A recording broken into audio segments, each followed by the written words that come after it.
people are still joining us so that we have plenty of time for a rich discussion at the end of Dr. Elbaum's presentation. My name is Michelle Sladon, and I'm the Assistant Director of the Mailman Center for Child Development. And I would like to welcome you to our Mailman Center Grand Rounds. For those of you who don't know, our Mailman Center Grand Rounds are the fourth Friday of every month at 8 o'clock here in the auditorium.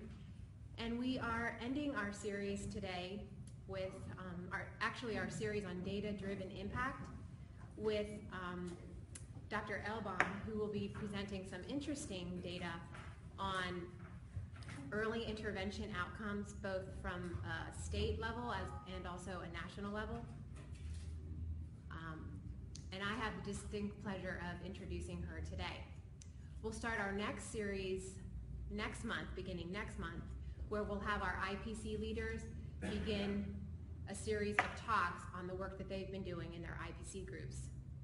If you're interested, our IPC meetings meet every Friday from 12 to noon. If you're interested in joining one of our interprofessional collaboratives, please see me or Jeff Brosco, and we'd be happy to give you some information on what our IPCs are all about and where specifically they are meeting.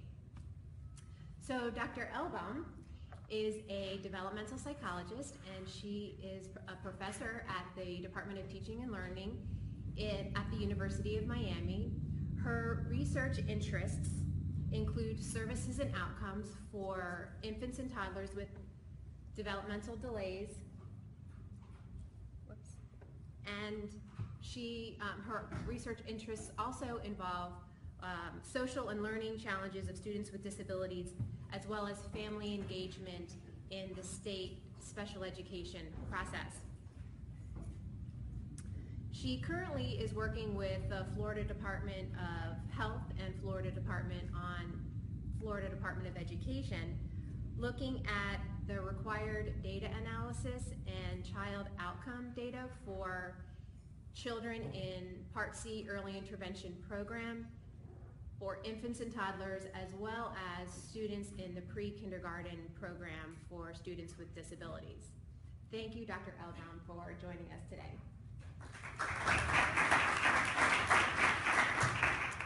Thank you so much, Michelle, and thanks to everyone who has already arrived, and please convey my thanks to those who will walk in as we start. So you heard a little bit about my background and interests, and I would like to just understand a little bit who is in the audience today. So I'm a developmental psychologist. Do I have developmental psychologist colleagues in the audience? Anyone, even students or interns or, okay, we got a few. Clinical psychologists, some of those. Anybody from nursing? Social work? Pediatrics? Other medical areas? Oh, very good. OT? PT, speech language pathology, got it. Teachers, early interventionists. All right. Who have I missed? Program administrators, audiology, and all kinds of technical assistants. I want to get Ruben to raise his hand there. No? All right. So I hope I haven't missed you, but if I have missed you, I see that we have quite a diverse group, and I'm very glad about that, because I think that all of us need to be concerned about early intervention for children with developmental delays, and all of us can find a way to contribute to that and to be part of the discussion around public policy, which I think is on the cusp of evolving around how we provide services to children with developmental delays and disabilities and their families. So I'm not going to speak for this whole hour. We do want to leave time for some discussion. If you have a burning question about something that comes up on one of the slides, please don't hesitate to call it out. So I'm going to start with just a little bit of background. And since I'm a researcher, I'm going to start with data sources. So understanding the data around early intervention is challenging because there's no single repository of all of the data we would like to see on access, services, and outcomes for infants and toddlers with developmental delays. So you really have to dig into multiple data sources. The ones that I'll be using for the presentation today do include some of our federally funded national surveys, our national longitudinal studies, the research literature that we all have access to on Medline and PsycInfo and so forth. I'm going to bring in state accountability data, some of which is publicly available on the web, and some of which I can report for the state of Florida, and then some research in progress with colleagues both on the Coral Gables campus and here on medical campus. In fact, one of my co-investigators is, at least one of them is right here, that's Michelle Berkovitz. Charlie Bauer also, and Jennifer Marshall, who's at University of South Florida. So just to give you the 1-minute historical context, really the statutory provisions for Part C come in the context of 80 years of social service and civil rights-oriented legislation in the United States, starting with the Social Security Act and the War on Poverty in the 60s, which gave us Head Start. Then in 1975, we have the Education of All Handicapped Children Act. The name of that act is firmly rooted in the language of that era, which we no longer use. That act provided access to public education for children with disabilities. It did not, however, provide access for children birth to 5. 1986, in the amendments, brought the provision for pre-K services 3 to 5 and gave states incentives for designing a service system for children with developmental delays and disabilities or at risk for those delays, but certainly did not mandate, and in fact today still does not mandate that states provide these services. So this is a discretionary service. However, all states in the United States have elected to have a program which we usually refer to as the Part C program because it was Part C of this federal legislation. And then moving right along, we had the Americans with Disabilities Act. We had the Public Health Services Act, which provided funding for some pilot sites for Healthy Start. The reauthorization of the Education of All Handicapped Children Act in the Individuals with Disabilities Education Act, which we now refer to as IDEA. And then again, the Children's Health Act, which expanded services to children through Healthy Start. And finally, as far as I'm going to go today, the reauthorization of IDEA in 2004.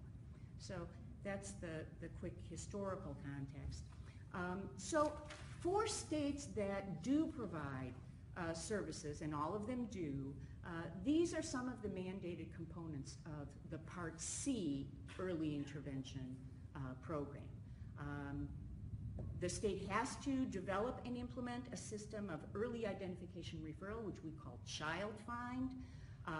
Children who are referred to the program need to be evaluated in 5 domains. Those are the typical developmental domains of cognitive, motor, communication, adaptive, personal, social. You might call it social emotional.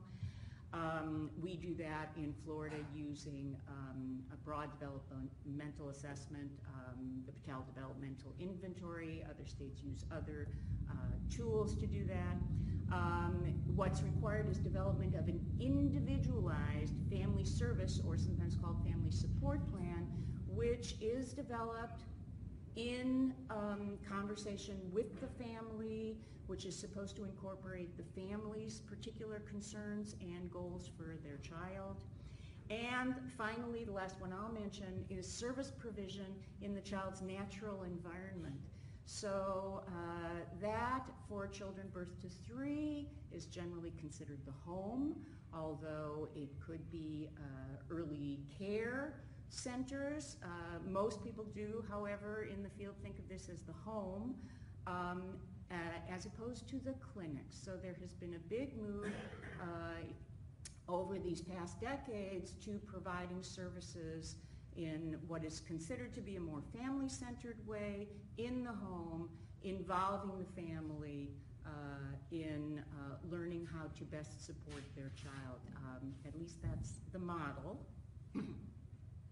Now, a lot was left up to states' discretion in terms of implementing these programs. So states could decide which agency was going to be the lead agency. In Florida, it's the Department of Health. In most other states, it's the Department of Health, but there are some states where it's the Department of Education or some other bureau. Local decisions as to administrative models are left up to the state, and very importantly, which we will see, eligibility criteria for participation are determined at the state level. So remember, the statute says if you're going to provide services, you need to provide services to children with developmental delays or established conditions that have a high probability of eventuating in a developmental delay. But there is no further operational definition of what constitutes a developmental delay. So that was all left up to the states. So the big question that I'm going to start this part of the presentation with is early intervention effective? And that really has to do, the answer has to do with what you mean by early intervention. So if you mean specific early interventions for particular targeted groups of kids, then the answer is absolutely yes. I've picked just a few of my favorites from the last few years. These are, in general, randomized controlled trials. It's our gold standard for effectiveness that have demonstrated effectiveness of routines-based early intervention that's integrating components of interventions into families' regular routines and activities. Ann Kaiser has been working on interventions for toddlers with language delays for many years, has demonstrated effectiveness. Geraldine Dawson, who many of you may be familiar with, and her colleagues provided very solid evidence for the effectiveness of this early intervention for toddlers on the autism spectrum.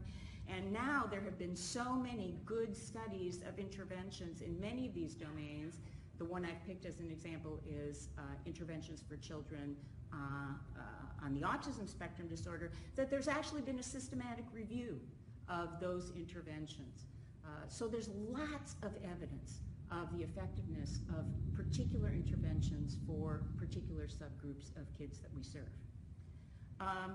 If you're talking now, switching gears, about the Part C early intervention program, and is that program effective, the answer there is much less clear. In 1993, we had this Government Performance and Results Act, which was basically a move to make agencies that receive tax dollars more accountable for results. Because up until that point, and still for many years afterwards, we can tell you how many kids we serve, and some folks can tell you what kinds of services they get and how many families, but what's the impact? So in 2002, when OMB did a rating of all the federal agencies, we basically failed that evaluation because we had no results that we could demonstrate for Part C EI. So it's no surprise then that right after the reauthorization in 2005, we got what's called the State Performance Plan, which requires states to report results for children who participate in Part C EI. So here briefly are the reporting requirements at the federal level. States have to report annually on children's progress and outcomes in these 3 areas. You can see these are very broad areas, hard to define. Again, not associated directly with the developmental domains on which eligibility is determined. Then for each outcome area, this is the way we are supposed to report results. The federal government loves percentages. So we report the percentages of children exiting the program who made substantial progress, for however you're going to define that. In most states define it as children who are less delayed when they exited the program than when they entered. Here in Florida, because we use a developmental assessment, we operationalize that as children who have a standard score in a domain of the developmental assessment that's higher when they exit the program than when they entered the program. And states also need to report on the percent of children who are within age expectations when they exit the program. Again, it's at states' discretion to decide what that means to be within age expectations. For us in Florida, using the standardized assessment that we use, we consider a score above minus 1.5 standard deviations, that's 78 or above, to be within age expectations. But of course, all of that is debatable, and it really depends on the child. So I'm going to talk just a little bit now about the prevalence of developmental delays, which some of you may be quite familiar with, others perhaps less so, versus, so I'm setting this up for you to see some contrasts, the percent of the population that we actually serve in our Part C programs. So I'm not going to read through this whole slide, but this is to tell you that there have been quite a few recent studies that provide estimates of the prevalence of developmental delays. The first one here used parents' reports in a survey. The second one used a developmental screening tool, which is very widely used, the Ages and Stages questionnaire. The third one actually used the Bailey short form. It's a developmental assessment in cognitive and motor domains. And you can see that those estimates are pretty close to one another, coming from those three very different sources. So they range from about 12 to 16%. That would be the population in birth to 3 that we would expect to have developmental delays to find. And if you're thinking, why 13%? Because I'm thinking, any of you statisticians out there? Oh, didn't see, but you all know the bell curve, right? You're all familiar with that.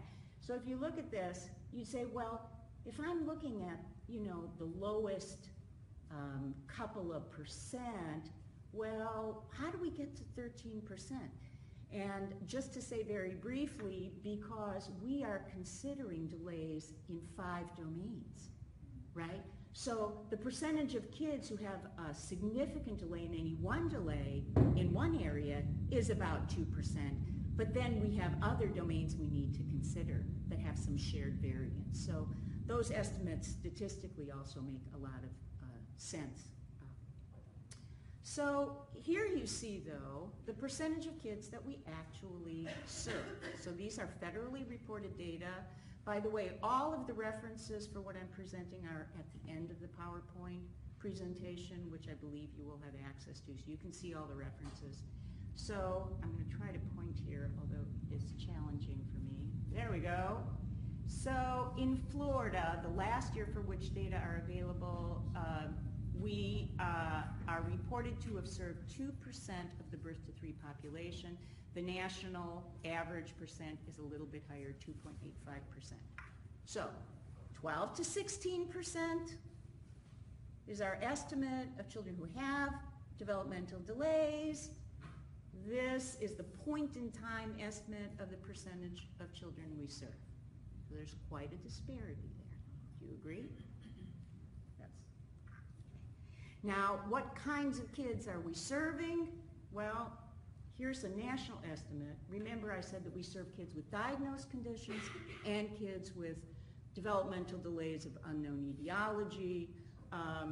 We don't serve in Florida kids at social or environmental risk. That is also a state option. The national average here reported in this study was about almost 22% of kids with diagnosed conditions. It's about the same in Florida, and the rest, since we don't serve kids at risk. So we're right in line with national estimates in terms of the types of kids we serve. So what about eligibility? Well, there's a lot of variation, as I said, in how states set their eligibility criteria.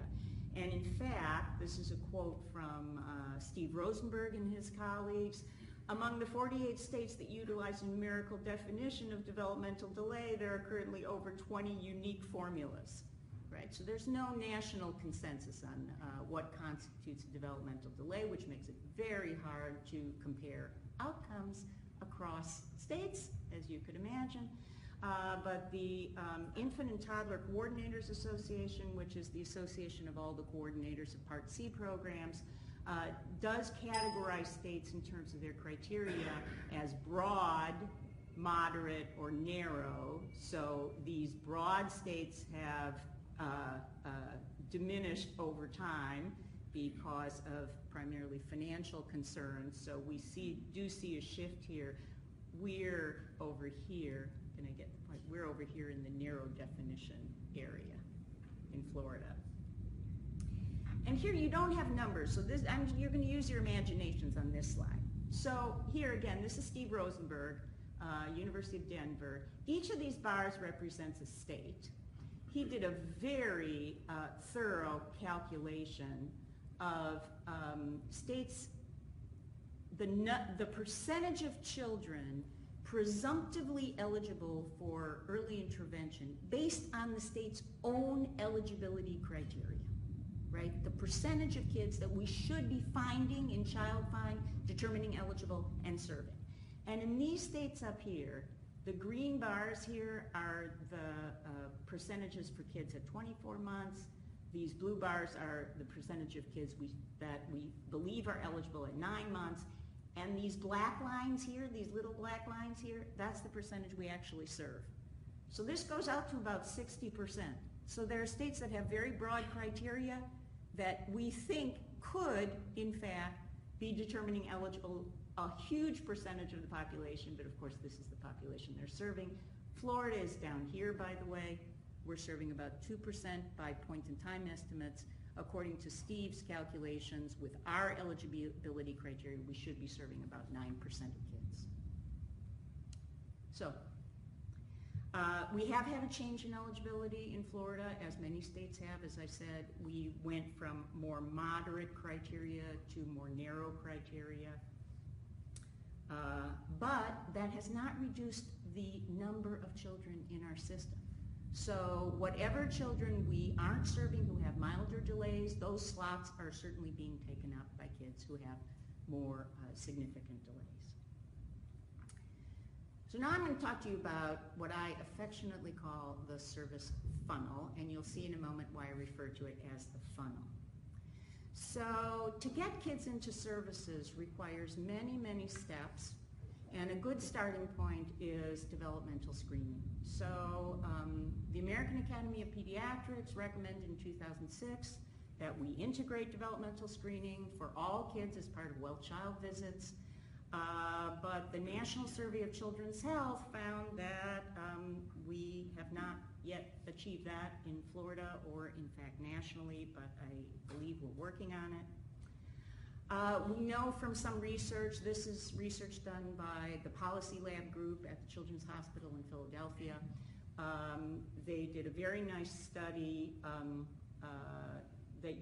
comparing 3 different groups, kids with developmental screening with office assistance, developmental screening without assistance, this is like self-administered, and then just surveillance or monitoring.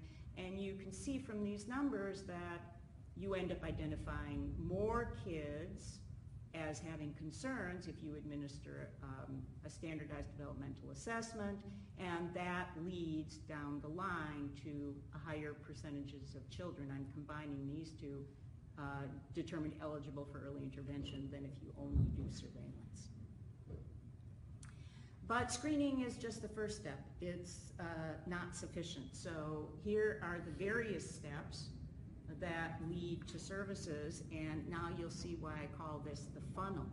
So I've taken data here from the same group, some different authors at Children's Hospital in a study they did, and illustrated it graphically in a way that I think communicates the message of over 1,000 kids that were screened. 20% had a delay that raised a concern.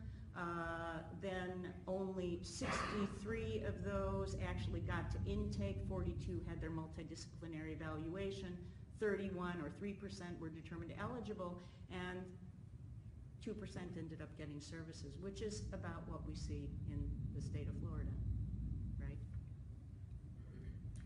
So I convinced 3 colleagues of mine who were coordinators of early intervention programs, who had access to birth cohort data, to see if we could compare these funnels across our 3 states. And of course the states are hugely different in size. Florida is the mammoth one here compared to Mississippi and Connecticut. Here's what our cohort data look like in Florida. That's our funnel. So you don't have to remember those numbers, just kind of check out the image. And now I'm putting it on the same scale percentage-wise with 2 other states. Here you go. This top one that gets 19 to 20% of their kids referred to early intervention, that's Connecticut. That's Connecticut that has a Help Me Grow program across the whole state and that gets millions of dollars in funding from its legislature. So that's where it starts, and the drop-off is much more gentle down to the percentage of kids that they serve and that exit EI. This is Florida here. We start out about half of what they do in Connecticut percentage-wise, and not surprisingly, we end up with about half the number. Poor Mississippi over here, and I do mean poor, financially doesn't do nearly as well. By the way, all these states now have the same eligibility criteria, so it's not eligibility that's affecting the way these different funnels look. So now I'm going to say a little bit about outcomes. Again, I'm just going to remind you that the federally mandated reporting outcomes are these 2: children's progress between the time they entered the program and the time they exit, and their developmental functioning on exit. That is, were they within the typical range or not in the typical range? So one thing that makes this difficult is we don't know what the expected progress should be for the children we serve. And we certainly cannot randomly assign children who are determined eligible for early intervention to either intervention or no intervention. Once they're determined eligible, we must serve them. So this is a challenge. And I just want to contrast this with the very good data, which we've had for many years in many other domains where we have expectations of progress. So even if you're not a pediatrician, if you're a parent, you're probably familiar with this chart, this growth chart. Well, how do we get that chart? We take data points from a cross-section of kids at different ages, and then we apply some modeling, and we smooth out these curves, and we get these charts that look like this, and we have them for weight and height. Here's the same kind of process of individual data points, and here we draw these nice curves for development in vocabulary growth. But what these charts do is smooth out the discontinuities which we know are present in individual children.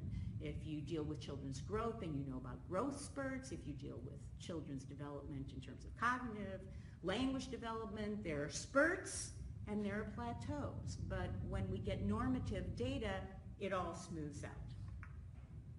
So for child outcomes for Part C, we only have 2 data points, right? That's all that's mandated, and states generally do no more than what is absolutely required.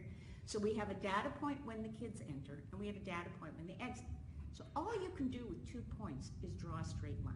You cannot fit curves to 2 points. We wish we had more data. So the Office of Special Education Programs, which is our supervisory body, working through the Early Childhood Outcome Center, has drawn these lines as their model of different levels of progress of children in early intervention. So, as you can imagine, these are the kids that don't make progress, and these kids make a little progress, and these kids make a little more progress, and these kids are not only catching up to these typical kids, but are surpassing them. So you get the idea. So this is our federal model of children's development, and now I'm going to show you some actual data, which looks a lot more like this. All right? And one thing I want you to notice here, particularly, is that not all these lines go up. Do you notice that there are lines going down? So those are not necessarily children who are regressing, but those are children who are falling further and further behind their peers, even though they are enrolled in early intervention. So that is a reality that our federal government has not yet acknowledged. So what about subgroups of children? Do they show different progress? Well, this is something that I'm working on right now with colleagues using data from our local early intervention system. What you see here, and this is just to get the takeaway, here's the age when the child entered EI. This is 0 months, this is 30 months, and it kind of stops there because we only have data on children that were served for 6 months or more. And this is a Roche measure taken from the BDI. It's the expressive communication subdomain. So these are kids with motor delay. So they're kind of circling around. Many of these kids have typical language development. They have a delay in the motor area. Then we have these other kids that are probably going to be diagnosed as having global developmental delay because they have delays across several domains. These are kids with language delay, and you notice this? What does this tell us? This tells us that kids are entering EI in droves right around, what, it's about 18 to 20 months. That's our big bump, because when do kids get referred to EI? If they have a language delay? When they don't talk, right? When you're expecting they're going to start talking and then they don't start talking, or they miss their milestone for, first words or first 50 words. And then these are infants, for those of you who deal with preemies, infants and toddlers with extreme prematurity. And what's really interesting here is that we don't get these kids right out of the NICU. Many of them are doing fine when they're released, and they come into early intervention along a continuum. So that's just to say that we have a lot more to learn about the patterns of development for these different subgroups of kids.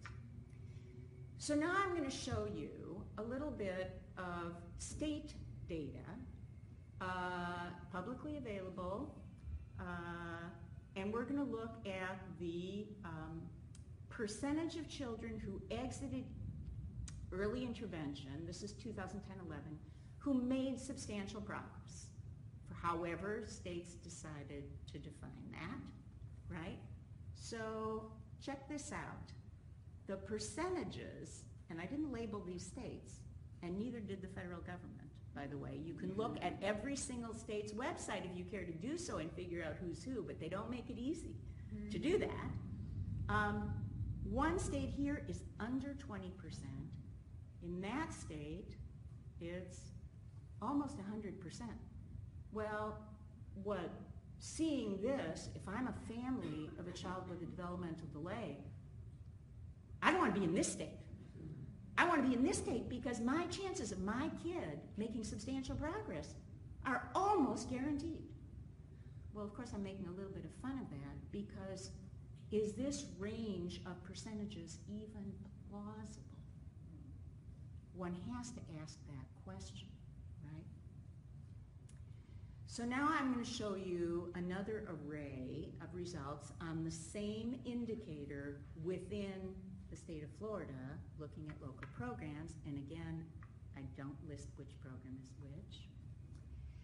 So here are some early steps, our 15 early steps programs. This is for last year of reported data who made substantial progress. Remember, our definition is that these are children who have standard scores, and we've aligned this outcome area with the communication domain. So our definition, at least we understand it, it's kids whose standard scores, which tell us how close they were or how far they were from their same age peers in terms of a normative trajectory. That standard score increased between the time they entered and the time they exited. And we still see one program reports that 40%, and their data indicate that 40% of their kids would fall in that category. And in another program, it's up here about 65%. Those are still very, very large differences. So one has to wonder then whether Part C program effectiveness can be evaluated based on these kinds of data reports. So I'm going to show you a little bit of data. Now this is not a perfect comparison group, of course, but up here you see data from the early childhood longitudinal study. This is a very big sample of kids. Kids were assessed, I said this before earlier, you might have missed that, it's fine, using the Bailey short form in the cognitive and motor domains. And there are children who were found to have delays at 9 months and at 20 and or at 24 months who did not receive early intervention services. So in a sense, we have a natural experiment here that we can learn something from. So these are children who did not participate in Part C early intervention. So what I want you to see is that of kids who came in, I'm just showing you the cognitive table, with either a mild, meaning less than -1 standard deviation, or a moderate or severe delay, right? About 77% or 70% of those kids did not have a delay at 24 months. So a very large percentage of children who had a measured delay at 9 months no longer demonstrated that delay at 24 months. So they didn't improve because of early intervention, because they didn't receive early intervention. So it makes us wonder and think hard about the variability of our measures of delays across this period in early childhood. And there is some research now demonstrating that our measurements vary quite a bit, not because they are poor measures, but because, again, of those growth spurts and plateaus that children have in their performance.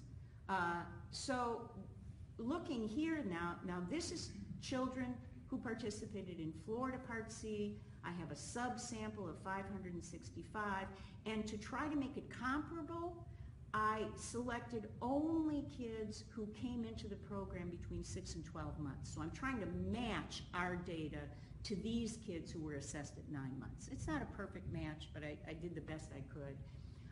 And then here, these are kids that were measured at 24 months. I don't have measures at 24 months. I have kids when they exit early intervention, and they're usually assessed a few months prior to their transition. So closest match I could do.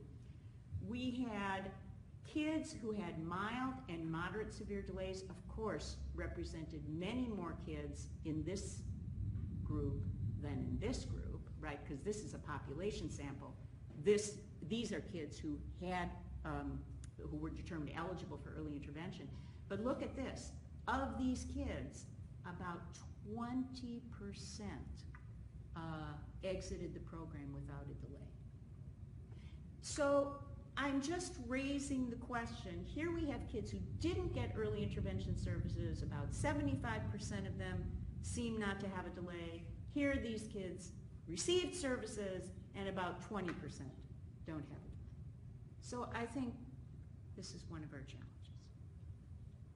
Now there are lots and lots of factors that can account for the variability across states and for the conundrum we face in interpreting our data. So here are some of them.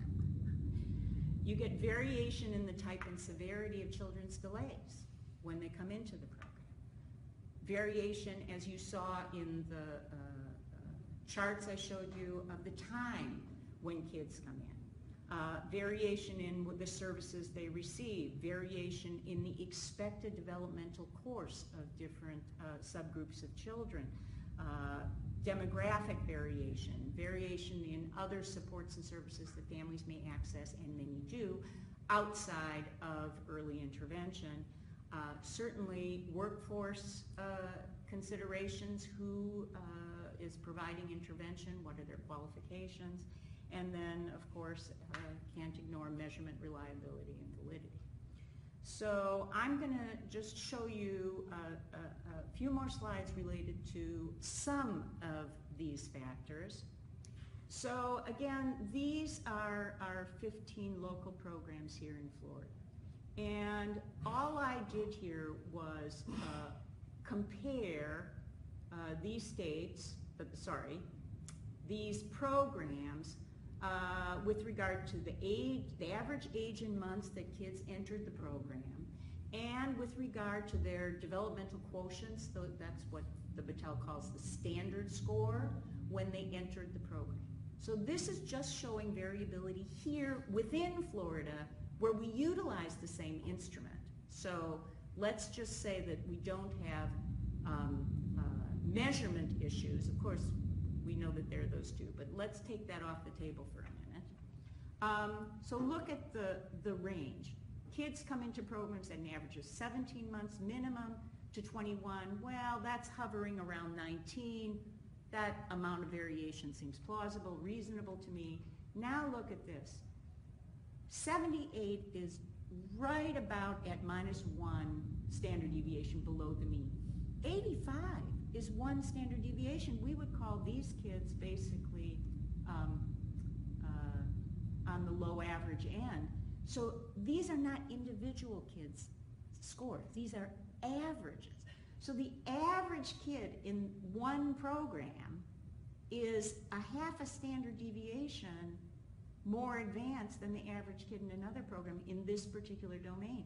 And you see this phenomenon in the personal social domain and in all the other domains. And look at this particularly in communication. If you have a program where the average measured functioning of kids in communication is below 2 standard deviations below the mean, these are kids with very, very significant language delays, whereas in another program, they're much less severe. So I have to infer from these data that even our local programs are serving somewhat different populations of children, right? Intensity of services. This is less talked about, in part because it is very difficult to obtain these data, at least publicly. There are lots and lots of data buried in administrative databases in state departments and departments of health across the country, but they also, as I've discovered working on some of these databases, very problematic and difficult to analyze. Also, we have differences. I'm giving you all the caveats before I show you this, before I show you the data, just so you know that I'm aware that there are all these caveats, and you should be aware of them as well. Sometimes services are reported as what is authorized on the IFSP. Other times, services are reported as what is actually provided based on billing records. We have variations as to what counts as a service. So is evaluation a service? Is monitoring a service? Is service coordination a service? Or are we only counting direct services like OT, PT, specialized instruction, and so forth? And we also have variation in the intensity metrics that are used. So where reports are available, sometimes it's expressed as hours per month, sometimes as hours per week. So what I did is took all the data that I could possibly find, and where it was the data were reported one way, I converted it so that we could compare across, and here it is. these are, as far as I could discern, the sources of data that anyone with enough energy and determination could find around service provision, service intensity. So here's the references, the samples. The samples go from very large, these are national studies, to smaller groups, right? And the rows that are highlighted in yellow are total samples. So this is all children that participated in the program. The ones that aren't highlighted are subgroups of kids. What I ultimately want you to look at is, if I can direct your attention here, this last column that I've highlighted. This is the average numbers of hours per week of service for kids in Part C EI programs. And what do you see? I see people sort of shaking their heads. Yeah. I think the table speaks volumes on what we might expect in terms of outcomes of Part C EI programs. Any comments about this table? Just one thing to keep everyone in mind is, remember, this is not including what you're getting through health insurance. So Medicaid or private health insurance may also pay for some of what you mentioned. Yes. This is just what's paid for by early such programs. At least that's the understanding that we have of these data. That's true. So that really leaves us with the big question, which is, how can we meet the needs of infants and toddlers with developmental delays and their families? I'm going to conclude my part here with what I have presented and what I believe to be are some of the most urgent and important challenges we face. So one, which you saw earlier, is the under-identification of infants and toddlers with developmental delays. And this is regardless of the stringency of the eligibility criteria used in states. There are only about 3 states in the country, maybe 4, that actually serve the estimated number of kids that should qualify under their eligibility criteria. So this is a national problem. Has to do with child find. The relatively low intensity, which you've just seen, Part C EI services, and when you think about it, the evidence-based interventions that we know about for some children, such as children on the autism spectrum, like the Early Start Denver model, require 20 or more hours a week of services. What did you just see in that table? The average amount provided, at least through Part C EI, is about 2 hours a week. So that has to be made up either by private insurance or in some other way. I'm adding, because I'm involved in this so deeply, the questionable usefulness of our national data to inform us about the quality of our programs. And this is not to mention supports for children who have concerns, or for whom we have concerns, who are determined not eligible. So we have some community programs that provide services to those children, such as early discovery, but certainly not enough. I mentioned the high intensity of evidence-based practices for certain subgroups of kids. And then I'll just leave you, the final one is the huge challenges to families of navigating so many different programs provided by different agencies, all of which use different assessments and require different kinds of evaluations and use different funding modalities. So that's where I'm going to conclude, and then perhaps we can solicit some comments, reactions, or questions. Jeff? No, go ahead. I'll support Rob as you ask your first question. Can you speak a little bit more about why some states are covering children at risk and why Florida doesn't, and what we know about outcomes for that population? I have no data to address that question. I'm very sorry. I wish I did, but fewer and fewer states are serving children at risk, even though if you read the pediatrics paper that just came out this month on adverse childhood experiences, we know that approximately 50 to 55% of children experience at least one adverse event, such as neglect, observing violence, homelessness, and so forth. And this particular paper that just came out reported that children with 3 or more, who experience 3 or more adverse childhood events, end up having a much higher likelihood of delays when they enter kindergarten than other children. So these kids who are at social environmental risk are a growing population that probably because of fiscal constraints, Part C programs are reluctant to serve, because the number I just gave you, that's a huge percentage of the population that we would be serving. But it's a perfect question. What we hope we do a little bit this morning is just talk about how data can drive policy, right? And so you were asking about eligibility criteria. And right now in Tallahassee, there's a big debate about should we expand eligibility criteria in Florida. There's an early steps legislation package that's going through, and one part of it is that. And I guess one of the questions, and can address yours in a minute though, is would it make sense for Florida to expand its eligibility criteria based on what you've seen already? I would turn that question to you. Go back to the funnel for that compares Connecticut and I mean, it doesn't even seem like we're serving enough of the kids that we need to. So expanding the criteria.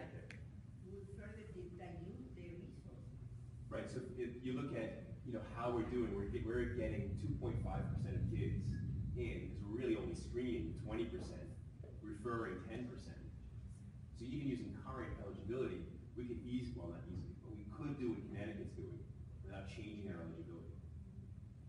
And if you think about it at the end of the day, and maybe, I don't know if Michelle wants to say anything about this from Part C, they have a very limited budget and limited number of staff. So if you said, okay, we're gonna let in 50% more children, that's 50% more evaluations they have to do, and children to keep track of, and we're still only talking about an hour or 2 a week of intervention. So that means we'll go down to 0.5 hours per week for intervention. You didn't show about you, but I think you've looked at, do kids with mild delays do better than kids with more moderate or severe delays, right, in their outcomes? We need more data to address that question. So the concern that Jeff's raising is that children who, when they are evaluated, have milder delays, because we don't know their history and we don't know their expected future trajectory, may stay on that trajectory of being mildly delayed, or their trajectory may actually be a downward trajectory, in which case we ought to be intervening. And so we need more data points, I think, to get a firm understanding of what happens to those kids. But that is the concern, that those children should at least be monitored to provide either very good child care that provides more stimulation for these kids, maybe not more individually delivered therapies, or certainly more parenting support to make sure that those kids with milder delays have some supports in place and don't end up being in that moderate severe category and show up then in special education a few years later. So one piece of good news is that if you look at Connecticut, which has much better metrics, they've had a really robust Help Me Grow program for 2 decades. It's where it started. And because of the work of many people in this room, Florida now has a Help Me Grow program. And the legislature looks like it's going to continue to expand it. And so you can imagine that perhaps in 10 years, when this becomes a much more robust program, you might see our funnel looking more like Connecticut without any change in legislation, which is by making a more robust Help Me Grow program. So that's one thing that's headed in the right direction, hopefully. Other questions? And then I'll... Does the services slide that was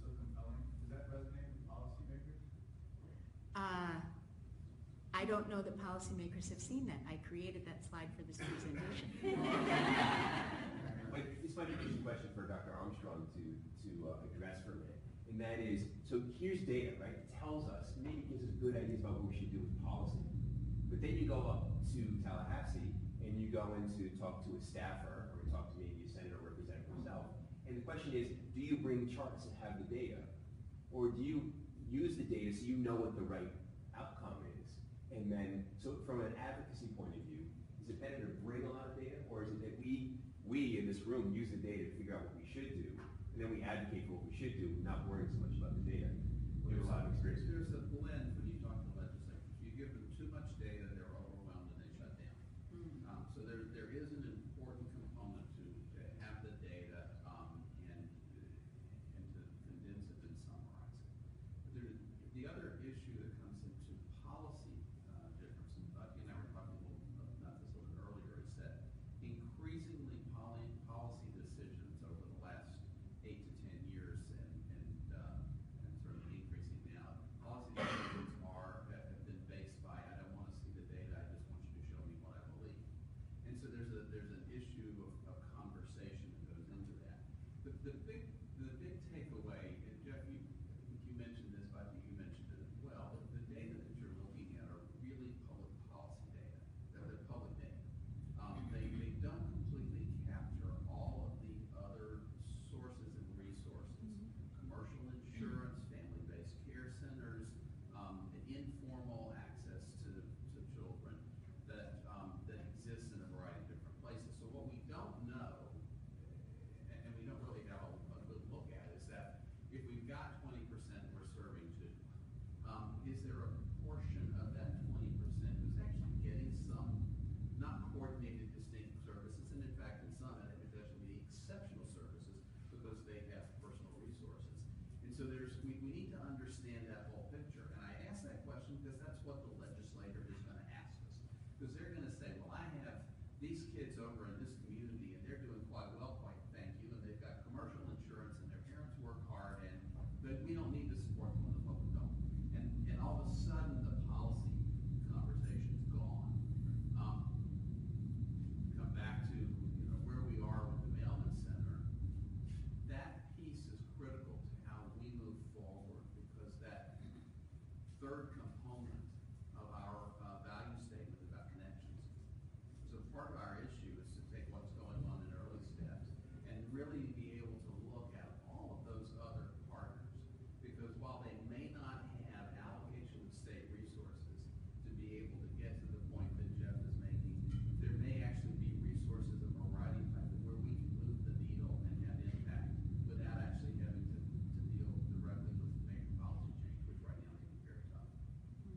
So we're at 9 o'clock. I'm just going to put up one opposite diagram to this, and then I'll give Batya the last word. And it sort of connects what Danny just said with your question about high-risk children and how this all fits together.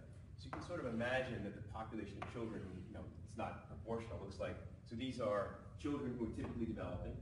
These are children who are at risk for reasons that Batya mentioned, such as adverse child events or living in poverty. And then there's probably the 20% of kids who have some delay, right? And they're most children here. And the downside of this approach is this is an old-style medical model. Let's screen them, and when they're age 18 months or 2, and they're not talking as much as we expect, now we're going to have a speech therapist go once a week. Well, we have good research. We can predict the vast majority of children who are going to be late talkers and be at risk, right? We sort of know this population. There's a whole bunch of reasons why. In fact, so if you imagine this as a system and not just early steps, you might say that all children should have high-quality early care and education. That's what most Western European nations do, right? Really high-quality early care and education, and I bet that would move these lines up. At risk, there might be home visiting programs, right? Like Healthy Start, where you can know that your child's born prematurely as a teen mom. We should be doing home visiting for those kids. And this might be where early steps comes in, right? The kids who really show some delays. So it may not make sense to say, oh, we should include all at-risk kids in our early steps program. And so we need to think of it as a large policy system and not just early steps should do everything. I'll leave you the last word. Well, I'll just say that those approaches do make a lot of sense, and in fact, they are being utilized and have been implemented now for at least 15 years at school levels. We have response to intervention, which has met with differential success, but in terms of the idea behind it, it is also designed as a pyramid where all children receive have their basic needs met. It makes me think of Maslow's hierarchy right now. Have their basic needs met, and then you provide more intensive interventions graded appropriately in response to kids' increasing levels of need. But you have to think about that kind of system with all the players that are in the system. So I think the challenge there is not the acceptance of the model, but bringing all of the service providers and resources to the same table to coordinate the provision of services in that way. Please join me in thanking